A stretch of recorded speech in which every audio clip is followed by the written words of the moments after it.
తెలంగాణ రవాణా శాఖ పక్షాన జాతీయ భద్రతా మాసోత్సవాలను పురస్కరించుకొని జనవరి 1 నుంచి 31 తారీఖు వరకు రహదారి భద్రతా కార్యక్రమాలు జరుగుతున్నాయి. ప్రతి జిల్లా, ప్రతి మండలం, ప్రతి గ్రామంలో.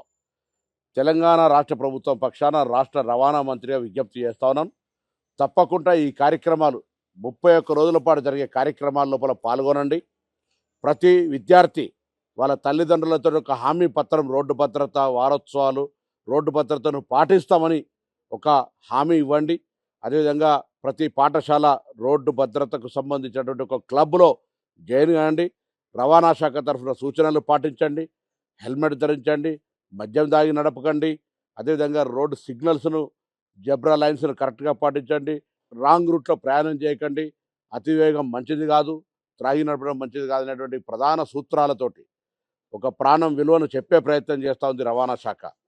నిన్న కూడా తెలంగాణ పోలీస్ శాఖ చనిపోయిన వాళ్ళ సంఖ్యలో మరణాలు యాక్సిడెంట్ల వల్లనే ఎక్కువ చనిపోయినటువంటి సంఖ్య చెప్తున్నటువంటి పరిస్థితి దృష్ట్యా రవాణా శాఖ తీసుకునే ఈ కార్యక్రమం లోపల రాష్ట్ర వ్యాప్తంగా ప్రజాప్రతినిధులు, అధికారులు, ప్రజలు, విద్యార్థులు అందరూ కూడా భాగస్వామ్యమై రోడ్డు భద్రతా మాసోత్సవాల లోపల మీ భాగస్వామ్యాన్ని ఇచ్చి ప్రాణాలకు రక్షణగా, ప్రజలకు ఒక మంచి రహదారి రక్షణ ఉండే విధంగా భాగస్వాములు కావాలని రాష్ట్ర రవాణా శాఖ మంత్రిగా ప్రజలందరికీ విజ్ఞప్తి చేస్తా ఉన్నాను.